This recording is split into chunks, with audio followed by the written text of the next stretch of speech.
নবীজি আসবে, তার সুন্দর চেহারাটা কবে দেখবো? আল্লাহকে ডাক দিয়ে বারবার সাপ এরকম করে বলতেছে। কিন্তু ঘটনাটা কি ভাই, আবু বকর যখন বড় গর্তের মধ্যে পাটা ঢুকায় দিলেন, পা ঢুকায় দেওয়ার সঙ্গে সঙ্গে সাপ যেদিক দিয়ে বের হতে চায়, যেদিক দিয়ে মাথাটা বের করে, সেদিকেই বন্ধ, বের হওয়ার মতো কোনো সুযোগ নাই। পয়গম্বরের দর্শন নিবে, পয়গম্বরের চেহারাটা দেখবে, পয়গম্বরকে দেখার জন্য সাপ তার মনটা ছটফট করতেছে। আখিরি জামানার নবীর জন্য কতদিন ওয়েট করেছি, কতদিন অপেক্ষা করেছি, আজ এই সুযোগটা আমি হাতছাড়া হয়ে যাচ্ছে আমার আবু বকরের কারণে। আমি কি আল্লাহর নবীর চেহারাটা দেখতে পারবো না? আল্লাহর নবীর দর্শন কি পাবো না? এই চিন্তা করে সাপ যেই গর্তের মধ্যে 69টি গর্তের মধ্যে যেখানেই মাথা ঢুকায় সেদিকেই বন্ধ, বের হতে পারে না। যেদিকেই মাথা ঢুকায় বের হতে পারে না। একবার সাপ মনে মনে চিন্তা করলেন, ওই যে বড় গর্তটা যেটার ভিতর দিয়ে আমি বেশিরভাগ সময় বের হই, ওই গর্তের মধ্যে যাই, দেখি তো কি পরিস্থিতি, আমি বের হতে পারি কিনা। এই চিন্তা করে এবার সাপ বড় গর্তের মধ্যে যাওয়ার পরে দেখতেছে পায়ের মতো দেখা যায়, পায়ের মতো দেখা যায়, এটা তো হয়তো আবু বকরের পা হবে। সাপ 2-3 বার বহুবার মাথা দিয়া উঁচা করার চেষ্টা করলো, বের হওয়ার জন্য প্রস্তুতি নিল। কিন্তু মুসলমান, আবু বকর যে ওই যে পা দিয়ে রেখেছে, আবু বকর পা বের করতেছে না, পা বের করতেছে না। মনে মনে চিন্তা করতেছেন হয়তো কিছু হবে, আল্লাহর নবীর ক্ষতি হবে, আমার পা চলে যায় যাক, আমার জীবন চলে যায় যাক, আমি আমার জীবন দিতে রাজি, কিন্তু আল্লাহর নবীর কোনো কষ্ট হবে এটা আমি মানতে রাজি না। এক পর্যায়ে আবু বকর পা যখন ওখান থেকে সরাইলো না, সাপ বারবার চেষ্টা করার পরে সাপ এবার মনে মনে চিন্তা করলেন, আল্লাহর নবীর চেহারাটা দেখার জন্য, আল্লাহর নবীর দর্শনের জন্য কতদিন এই গারে সুর গুহার মধ্যে আমি অবস্থান করতেছি, আবু বকরের এই পায়ের কারণে আমার নবীজির সাক্ষাৎ আমার নষ্ট হয়ে যাবে, এটা আমি হতে দেব না। এক পর্যায়ে সাপ এবার সিদ্ধান্ত নিল, কিছু না আর কিচ্ছু মানবো না, আবু বকরের পায়ের মধ্যে দংশন করে দিব। বিষের জ্বালায় আবু বকর পা সরালে আমি নবীজির কদমে চুমো দেব, আমি নবীজির পা দেখব, এই চিন্তা করে সিদ্দিকে আকবর হযরতে আবু বকরের পায়ের মধ্যে সাপ দংশন করলো। প্রথমবার দংশন করলো, কিন্তু আবু বকর পা সরায় না, পা সরায় না, চোখ দিয়ে পানি পড়তেছে, বারবার চেষ্টা করতেছে, হাত দিয়ে মুছে দিচ্ছে এই গরম পানি যেন নবীজির দেহের মধ্যে না পড়ে। আবু বকরের পায়ের ভিতরে প্রথম দংশন করার পরে আবু বকর তাও পা সরাচ্ছে না। সাপ এবার চিন্তা করলো আবারও দর্শন করব, দ্বিতীয়বার আবার দর্শন করলো, তাও পা সরাচ্ছে না।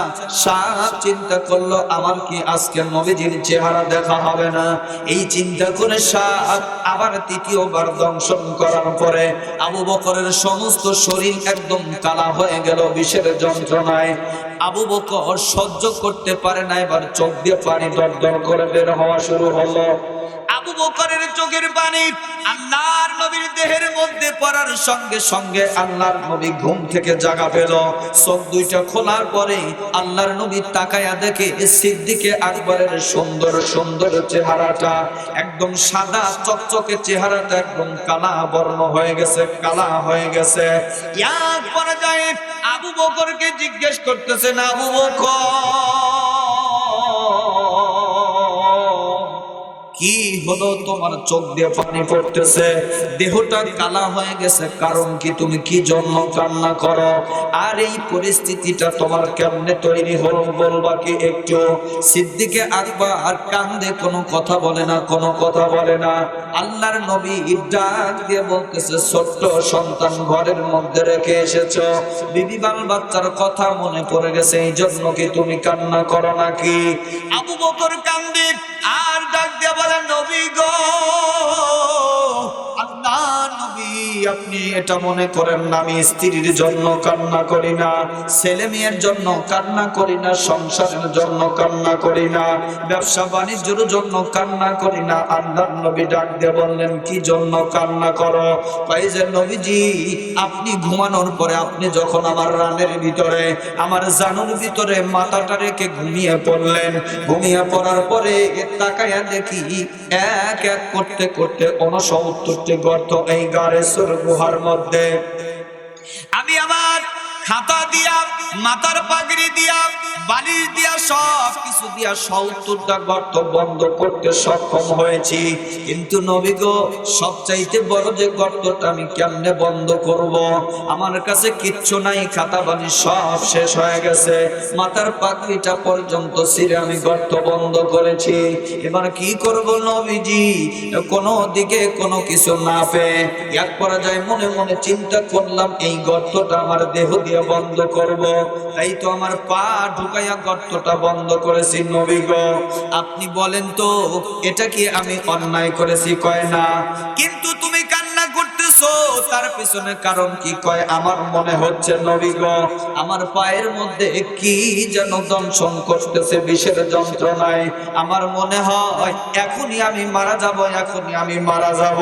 আমার মনে হয় আপনার সঙ্গে মদিনায় যাওয়া আমার হবে না, আমার মদিনায় যাওয়া হবে না নবীজি। এমন করে কান্না করতেছে। আবু বকরকে নবীজি ডাক দিয়ে বলছে, আবু বকর পাটা তাড়াতাড়ি করে উঠাও, দেখি তো কে দংশন করে, কে আমার আবু বকরের দেহের ভিতরে দংশন করলো, আমি একটু দেখতে চাই। আবু বকর পাটা টান দেওয়ার সঙ্গে সঙ্গে বিশাল একটা সাপ বের হয়া ডাক দিয়া মাথা নড়াইতেছে আর আল্লাহকে ডাক দিতেছে, আল্লাহ একটু মানুষের মতো করে কথা বলার সুযোগ আমাকে করে দাও। আমি তোমার পয়গম্বরের সঙ্গে আমি আমার মনের কথাটা বলতে চাই আল্লাহ।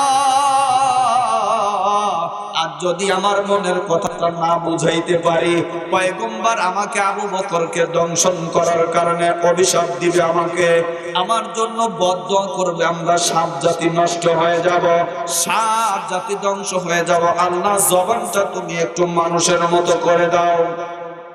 এমন করে কান্না করার পরে হঠাৎ করে তাকায়া দেখতেছে সাপ মানুষের মতো করে কথা বলতেছে। প্রথমেই ডাক দিয়ে বলতেছে, আমি 2 কদমে চুমো খাবো, 2 কদমে চুমো খাবো, চরণ ধুলি মাগবো গান। পাইলে নিরালাই গো নবী, পাইলে নিরালাই, পাইলে নিরালাই গো নবীজি, পাইলে নিরালাই। সাপ মানুষের মতো করে মাথা দোলায় আর ডাক দিয়ে বলে, নবী গো বহুদিন আগে আমি তাওরাত কিতাবের ভিতরে আল্লাহর পয়গম্বর মুসা পড়তেছিল, কোন একটা সময় আল্লাহর পয়গম্বর আখিরি জামানার নবী এই গর্তের ভিতরে এই গুহার মধ্যে অবস্থান করবে।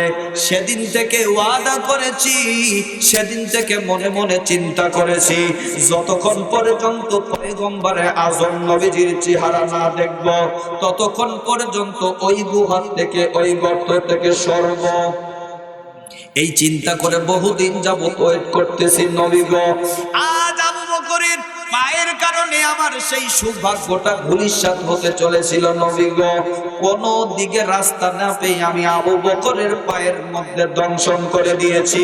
মুসলমান ভাইরা রে আমার, যুবক বন্ধু,